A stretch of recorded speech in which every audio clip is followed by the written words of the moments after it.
오늘 말씀의 성경 본문은 누가복음 11장 21절에서 26절 말씀입니다.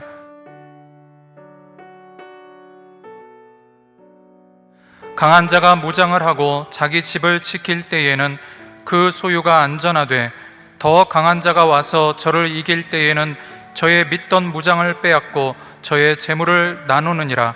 나와 함께 아니하는 자는 나를 반대하는 자요 나와 함께 모으지 아니하는 자는 해치는 자니라.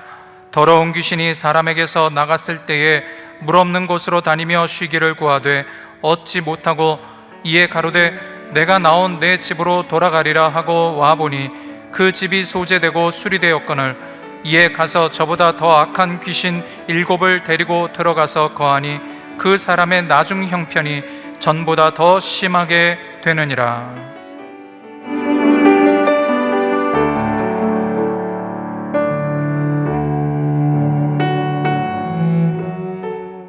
더 강한 자로 말미암는 자유와 번영이라는 제목으로 말씀해 드리겠습니다. 다른 사람의 형편을 살필 때 대체로 경제 상태와 건강 상태를 알아봅니다. 이 두 가지는 생존과 삶의 질에 직결되기 때문입니다. 하지만 그보다 더 우선적으로 살펴야 할 것은 그 사람의 심령 상태입니다. 그 사람의 심령 상태는 이 생에서 사는 동안만 아니라 죽음 후에까지 영향을 미치게 됩니다. 오늘 본문에 기록된 예수의 말씀에는 세 종류의 심령 상태가 게시되어 있습니다. 첫째는 강한 자에게 점령당하여 있는 심령 상태입니다. 강한 자가 무장을 하고 자기 집을 지킬 때에는 그 소유가 안전하되라는 말씀에서 강한 자가 점령하여 자기 집으로 삼고 있는 심령 상태가 있음을 알 수 있습니다. 여기서 강한 자란 사탄을 가리키고 있습니다. 사탄은 사람보다 지혜와 힘이 강합니다. 하만은 에덴 동산에서 사탄의 간교한 꾀에 속임을 당하여 선악과를 따먹는 죄를 범하였습니다. 사탄이 사람 안에 침입하여 그 사람을 주장하면 얼마나 큰 힘을 발휘하게 하는가를 보여주는 실제의 예가 마가복음 5장에 기록되어 있습니다. 예수께서 갈릴리 바다 건너편 거라사 지방으로 가셨습니다. 예수께서 배에서 나오시니 더러운 귀신 들린 사람이 무덤들 사이에서 나와 예수님을 만났습니다. 그 사람은 무덤들 사이에 거처하고 있었는데 이제는 아무나 그를 쇠사슬로도 묶을 수 없었습니다. 그가 여러 번 족쇄와 쇠사슬로 묶였으나 쇠사슬을 끊고 족쇄를 부수었으므로 아무도 그를 제압할 수 없었습니다. 그는 밤낮 무덤 사이와 산에서 늘 소리 지르며 돌로 재범을 상하게 하곤 하였습니다. 타락한 아담의 후손들은 강한 자 사탄의 영향력 아래 있습니다. 에베소 2장 2절에 기록되기를 그때 너희가 그 가운데서 행하여 이 세상 풍속을 쫓고 공중의 권세 잡은 자를 따랐으니 곧 지금 불순종의 아들들 가운데서 역사하는 영이라 하였습니다. 강한 자가 자기 집을 지킨다고 하였습니다. 여기서 자기 집이라는 사탄이 점령하고 있는 심령을 가리킵니다. 그 심령에 복음이 들어오지 못하도록 하려고 마음을 혼미하게 합니다. 사도 바울은 말하기를 만일 우리 복음이 가리웠으면 망하는 자들에게 가리우는 것이라. 그 중에 이 세상 신이 믿지 아니하는 자들의 마음을 혼미케 하여 그리스도의 영광의 복음의 광채가 비치지 못하게 함이니 하였습니다. 둘째는 잠시 동안 자유롭게 됐다가 더 악화된 심령 상태입니다. 예수께서 말씀하시기를 더러운 귀신이 사람에게서 나갔을 때 물 없는 곳으로 다니며 쉬기를 구하되 얻지 못하고 이에 가로되 내가 나온 내 집으로 돌아가리라 하고 와보니 그 집이 소재되고 수리되었거늘 이에 가서 저보다 더 악한 귀신 7을 데리고 들어가서 거하니 그 사람의 나중 형편이 전보다 더 심하게 되느니라 하였습니다. 불신자가 전도를 받고 교회 다니면서 찬송 부르고 기도하며 하나님의 말씀을 들으면 귀신이 고통을 받아서 그 사람을 떠나가 버립니다. 그런데 그 사람이 중도의 신앙생활을 중단해버리면 그 심령은 빈집 상태가 됩니다. 진실한 회개가 없었기 때문에 거듭난 신자가 아니었던 것입니다. 그러자 그 사람에게서 나갔던 귀신이 더 악한 귀신 7을 데리고 들어오니 그 사람의 심령 상태가 더 악화되고 말았습니다. 예수님의 제자로서 예수님을 제사장들에게 팔아넘긴 가룟 유다가 그런 유의 사람이라고 할 수 있습니다. 셋째는 더 강한 자가 와서 강한 자를 축출한 심령 상태입니다. 더 강한 자가 와서 저를 이길 때는 저희 믿던 무장을 빼앗고 저희 재물을 나누느니라 라는 말씀이 이를 가리킵니다. 더 강한 자는 예수 그리스도입니다. 요한 1서 4장 4절에 자녀들아 너희는 하나님께 속하였고 또 저희를 이겼나니 이는 너희 안에 계신 이가 세상에 있는 이보다 크심이라 하였습니다. 예수께서 공적 활동을 시작하시면서 나사렛 동네를 방문하셨습니다. 교당에 들어가시니 두루마리 성경을 관리하는 사람이 예수님에게 이사야서를 드리니 예수께서 이렇게 기록된 들을 찾으셔서 낭독하셨습니다. 주의 성령이 내게 임하셨으니 이는 가난한 자에게 복음을 전하게 하시려고 내게 기름을 부으시고 나를 보내서 포로된 자에게 자유를, 눈먼 자에게 다시 보게 함을 전파하며 눌리는 자를 자유케 하고 주의 은혜의 해를 전파하게 하려 하심이라 하였더라. 예수께서 성경을 관리자에게 주시고 사람들에게 말씀하기 시작하여 오늘 이 성경이 너희가 듣는 가운데 성취되었다 하였습니다. 사람은 자신의 힘으로 강한 자인 사탄을 결코 이길 수 없습니다. 그러나 예수 그리스도를 영접한 사람은 더 이상 사탄을 두려워할 것 없습니다. 더 강한 자이신 예수 그리스도와 함께 하시고 도와주시기 때문입니다. 사탄의 힘에 눌린 인간이 자신의 힘으로는 영적인 자유와 안전을 얻을 수 없으나 더 강한 자이신 예수님에 의하여 얻을 수 있습니다. 우리에게는 강한 자를 축출한 더 강한 자를 생각나게 하는 날이 있습니다. 8월 15일입니다. 일제체에서 자유를 잃고 신음하던 백성이 자유를 얻게 된 날이기 때문입니다. 강한 힘을 가진 일본을 물리칠 힘이 없는 우리가 자유를 얻게 된 것은 더 강한 힘을 가진 미국에 의해서 된 것입니다. 많은 분들이 8월 15일을 건국기념일로는 알지 못하고 해방기념일로만 알고 있습니다. 금년 8월 15일은 일제체에서 해방된 날로부터 73주년이 되고 대한민국 건국 70주년이 되는 해입니다. 우리나라의 해방과 건국에는 하나님의 특별한 섭리가 있었습니다. 이런 말을 하면 아준인수격이라고 판단하실 분도 있을 것입니다. 하지만 해방과 건국의 전후에 있었던 사건들을 성경적 관점에서 고찰해보면 하나님의 특별한 섭리를 수긍하지 않을 수 없게 됩니다. 마태복음 10장 29절에 참새 2마리가 한 아사리온에 팔리는 것이 아니냐, 그러나 너희 아버지께서 허락지 아니하시면 그 하나라도 땅에 떨어지지 아니하리라 라고 기록되어 있고, 누가복음 12장 6절에는 참새 5이 아사리온 2에 팔리는 것이 아니냐, 그러나 하나님 앞에는 그 하나라도 잊어버리심 받지 아니한도다 라고 기록되었습니다. 이 두 구절을 살펴보면 감동적이면서 한편 매우 흥미롭습니다. 참새 2마리 값이 한 아사리온인데 두 아사리온에는 참새 5마리를 준다는 말입니다. 그렇다면 5마리 중에 한 마리는 덤으로 주는 것입니다. 하나님은 덤으로 주게 되는 그 한 마리도 알고 계십니다. 이 말씀은 하나님께서 그의 자녀들을 자상히 보살피신다는 메시지를 담고 있습니다. 그리고 하나님이 모르게 이루어지는 일은 하나도 없다는 의미도 내포되어 있습니다. 하나님은 모든 사물에 일어난 일을 다 아시지만 모든 대상을 향하여 하나님이 가지는 관심의 정도가 같은 것은 아닙니다. 하나님이 하시는 일을 위해 특별히 택하여 관리하는 대상이 있습니다. 하나님은 역사의 주관자이십니다. 그러나 하나님이 특별한 의지를 가지고 관리하는 것이 있습니다. 아브라함과 그 후손들 그리고 이스라엘 나라에 관하여 기록된 성경을 보면 이를 잘 알 수 있습니다. 하나님의 택함을 받은 사람은 그 사실을 바로 인식하고 자신을 향한 하나님의 뜻을 분별하여 거기에 합당하게 행동해야 합니다. 그러하지 않으면 징벌을 받거나 특권을 상실하게 됩니다. 이스라엘은 하나님의 구속 역사에 중요한 역할을 하도록 선택된 민족입니다. 하나님은 아브라함의 후손을 통하여 메시아를 보내시기로 작정하셨습니다. 그러여 모세와 예언자들을 통해 율법과 예언을 주셨습니다. 그러므로 이스라엘은 참되신 하나님과 구원의 소식을 온 성에 전파할 사명을 가지게 되었습니다. 그러나 이스라엘은 그릇된 선민의식을 가졌고 율법과 예언을 왜곡되게 이해하였습니다. 그로 인하여 하나님의 징벌을 받아 많은 고난을 겪게 되었습니다. 그렇지만 하나님이 언약하신 대로 메시아가 다윗의 후손으로 오셨으며 십자가에서 대속의 죽음을 죽으셨고 무덤에서 부활하셨으며 승천하셨습니다. 승천하신 예수님이 성령님을 보내심으로 교회가 탄생하였습니다.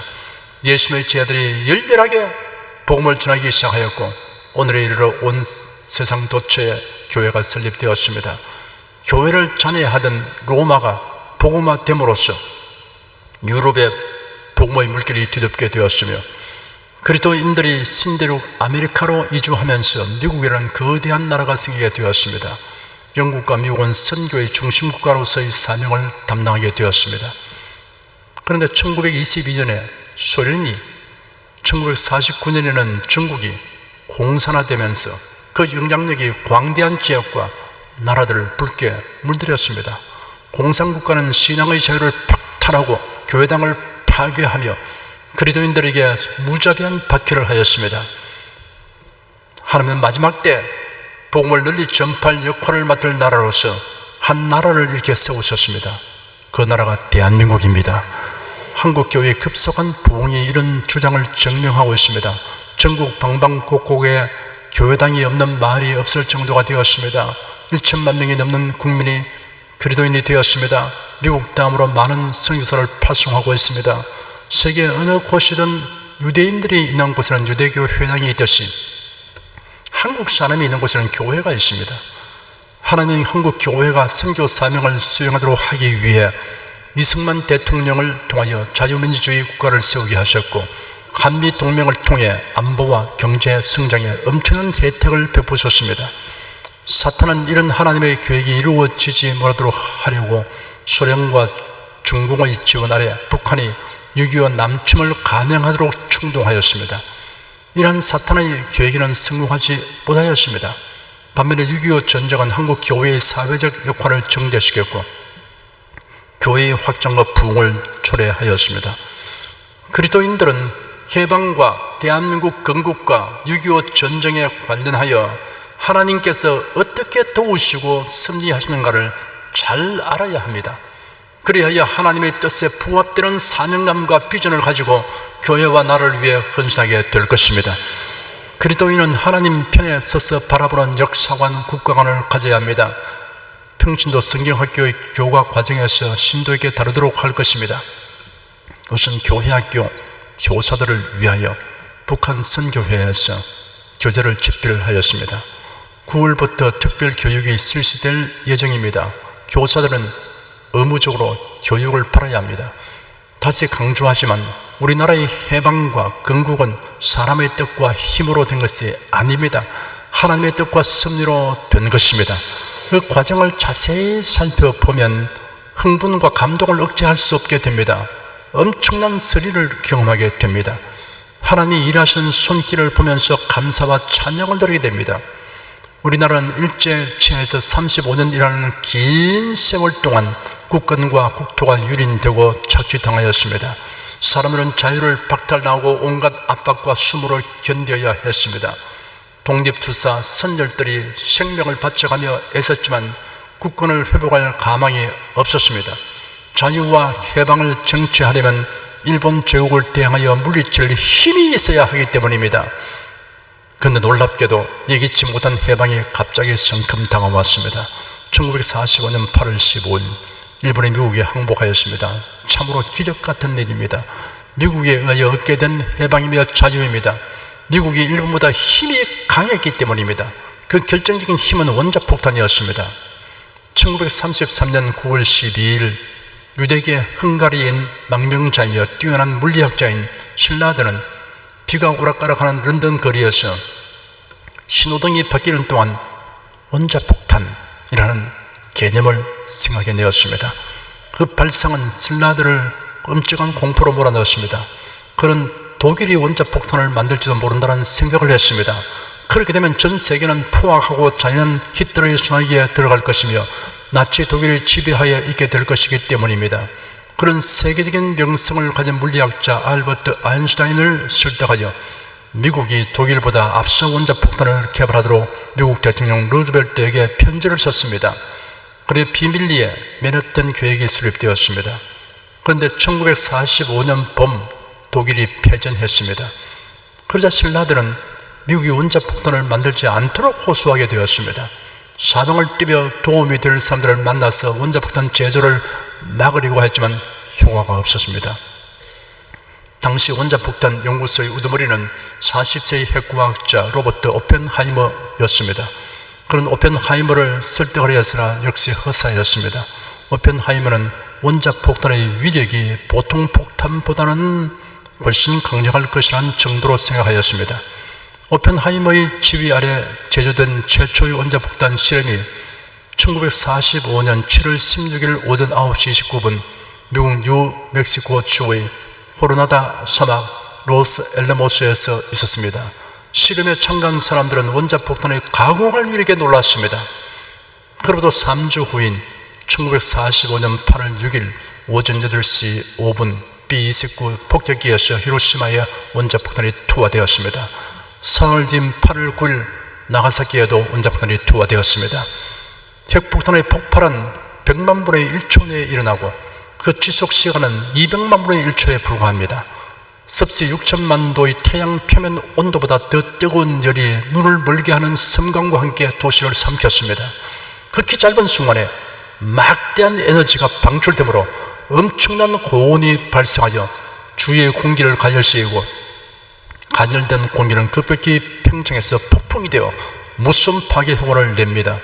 눈 깜빡할 순간에 도시는 완전히 잿더미가 되고 십수만 명이 적사 또는 후유증으로 죽었습니다. 제국주의 일본의 야역도 한순간에 잿더미가 되었습니다. 원자폭탄의 가공할 파괴력을 알게 된 일본 군부 지도자들은 일본 열도가 계속 원자폭탄세를 받게 되는 것은 막아야 한다고 판단했습니다. 그리하여 첫 원자폭탄이 투하된 지 열흘도 채 되지 않아서 항복하였습니다. 일본이 항복을 선언하자 우리나라는 기나긴 일본의 앞에서 노연하게 되었습니다. 꿈에도 그리는 해방을 얻었습니다. 자유를 얻었습니다. 73년 전 우리나라의 해방은 이처럼 기적적으로 다가왔습니다. 이런 하나님의 섭리와 도우심으로 된 것입니다. 통일도 하나님의 섭리와 도우심으로 기적같이 이루어지기를 바랍니다. 한국 교회와 성도들은 북한의 자유의 물결이 넘쳐들어가고 북한 동포들에게 복음이 활발히 전파되어 복음화되기를 위해 애타게 기도하고 있습니다. 사도 바울은 자신의 중심에서 우러나온 애국 애족의 열정을 피력하기를 내가 그리스도 안에서 참말을 하고 거짓말을 아니하노라 내게 큰 근심이 있는 것과 마음에 거치지 않는 고통이 있는 것을 내 양심이 성령 안에서 나로 더불어 증거하노니 나의 형제 곧 고리고의 친척을 위하여 내 자신이 저주를 받아 그리스도에게서 끊어질지라도 원하는 바로로 하였습니다. 바울은 자신의 심정과 하는 말이 거짓이 없고 참되다는 것을 토로하였습니다. 동족의 구원을 위하여 큰 근심과 거치지 않는 고통이 있다고 하였습니다. 심지어 바울은 자기 동족이 구원받게 된다면 자신이 저주를 받아 그리스도에게서 끊어질지라도 좋다고 할 정도였습니다. 이스라엘의 영도자 모세도 이런 기도를 한 적이 있습니다. 슬프도 소이다 이 백성이 자기들을 위하여 금신을 만들어 싸우니 큰 죄를 범하였나이다. 그러나 합의하시면 이제 그들의 죄를 사하시옵소서. 그렇지 않으면 원컨대 주의 기록하신 책에서 내 이름을 지워버려 주옵소서. 모세나 바울의 이런 말은 구원을 소홀히 여겨서 한 말이 아닙니다. 동족에 대한 연민과 동족의 구원을 위한 열정의 간절함을 더할 수 없이 진솔하게 표현한 것입니다.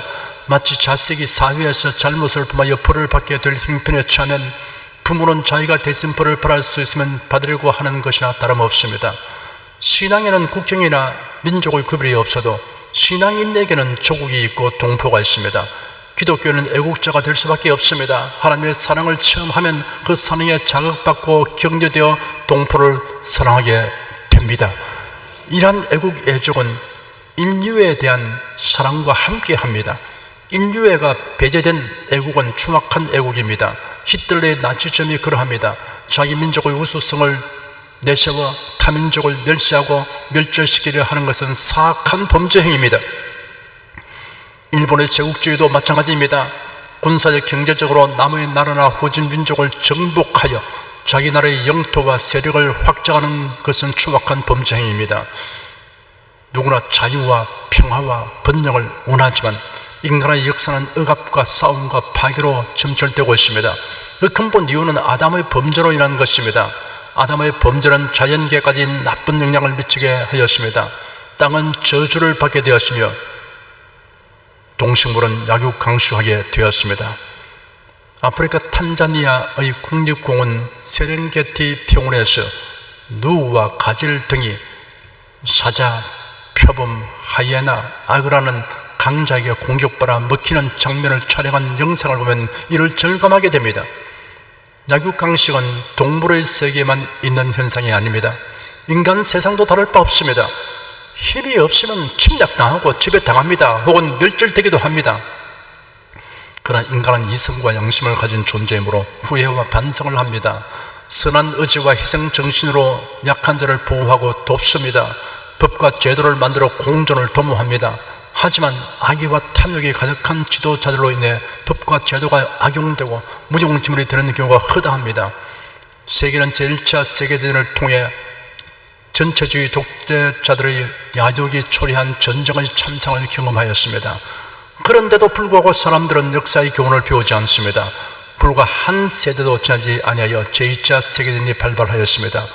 전쟁 초기에는 독일, 일본, 이탈리아 동맹국의 위력 앞에 주변 국가들이 허무하게 무너져 갔으나 미국이 연합군에 가담하여 참전함으로 힘의 균형이 연합국 쪽으로 기울어졌습니다. 먼저는 이탈리아가, 다음은 독일이 패배하여 항복하였고 드디어 원자폭탄이라는 가공할 위력 앞에 일본이 항복을 선언하게 되었습니다. 만일 전체주의 국가인 독일, 일본, 이탈리아가 승전을 하였다면 참으로 상상하기도 끔찍한 세상이 되었을 것입니다. 원자폭탄의 위력으로 전쟁이 종식된 것은 다양한 일이었으나 이는 또 다른 위협과 공포를 초래하는 원인이 되었습니다. 여러 나라가 핵무기 개발에 나서게 된 것입니다. 원자폭탄, 수소폭탄, 중성자탄 등의 무시무시한 위력을 가진 무기들이 개발되었습니다. 미소 냉전 시대에는 핵전쟁의 발생에 대한 두려움이 온 인류의 꿈자리를 뒤숭숭하게 하였습니다.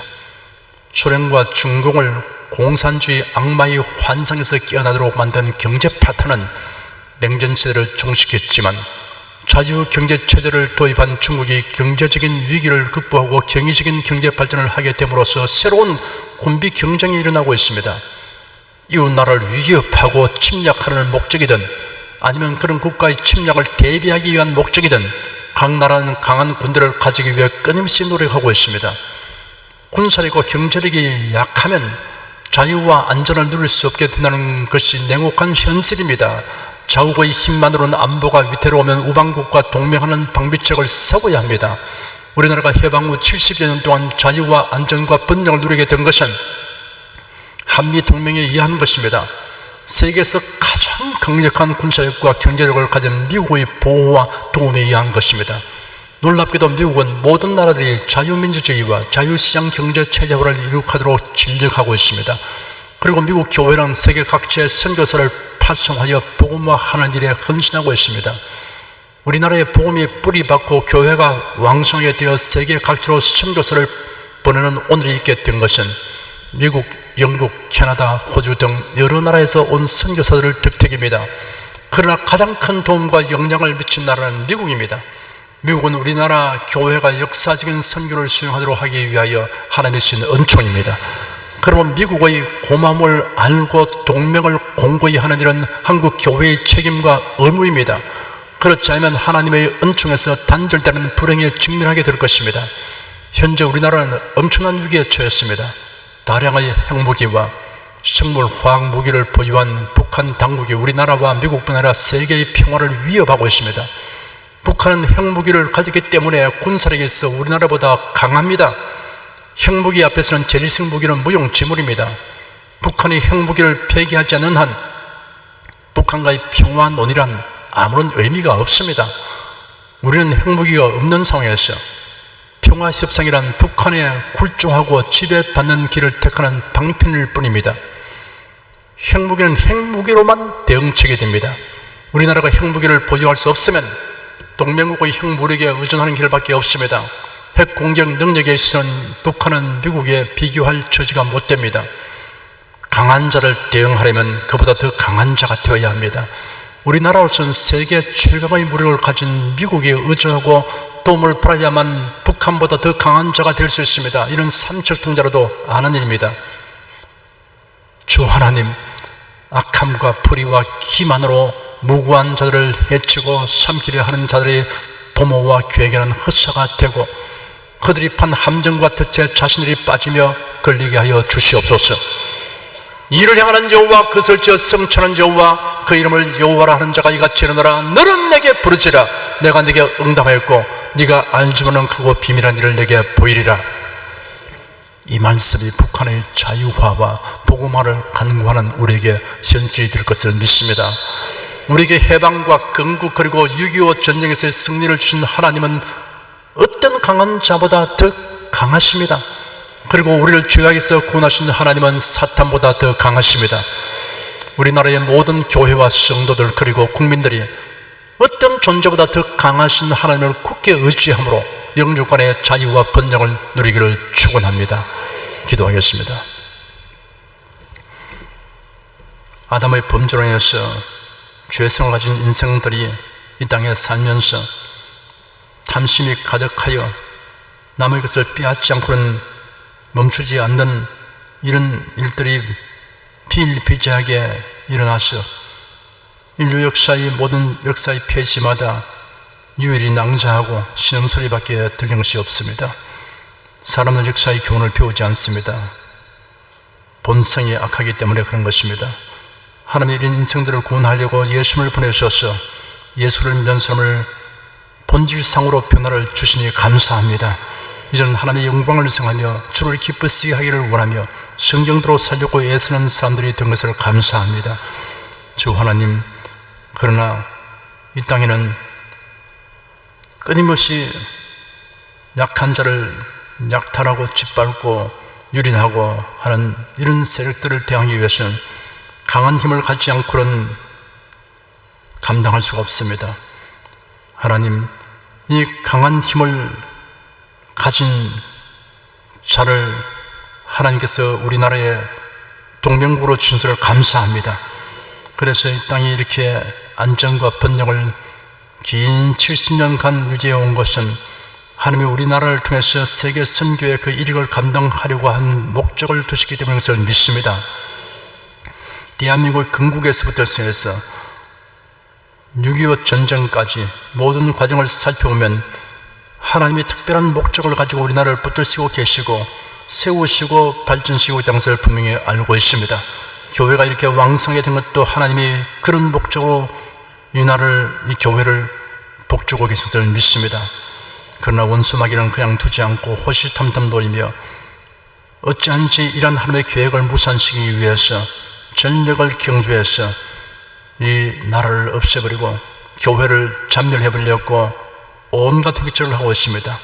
지금 우리는 가장 절박한 어려움에 처해 있습니다. 그러나 하나님, 교회가 일어나서 이 사명을 자각하기 위해서 기도하고 부르짖고 하나님께 호소하고 강하고 담대하게 일어나서 이 사명 수행을 위해서 나서면 하나님께서 반드시 전화위복케 하여 주시를 믿습니다. 수없이 기적을 베푸신 하나님이 또 기적을 베풀어 주시옵소서.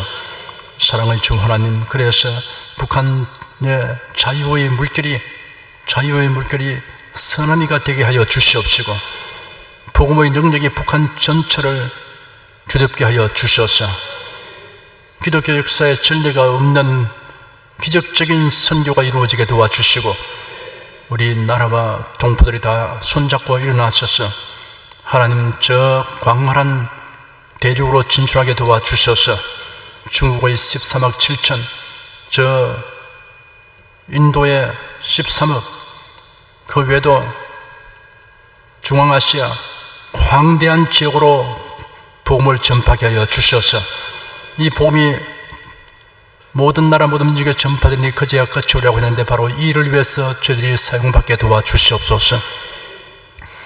이런 하나님의 의도를 깨닫고 일어나서 빛을 발하는 교회들이 되게 해 주시옵시고, 두려워 말고 결석에서 일어나서 이 사명 수행하는데 회방들은 원수마귀의 진을 무너뜨리게 도와주시옵시고, 나아갈 때 하나님이 놀랍게 승리하시고 도와주실 줄 믿습니다. 예수님으로 기도드리옵나이다. 아멘.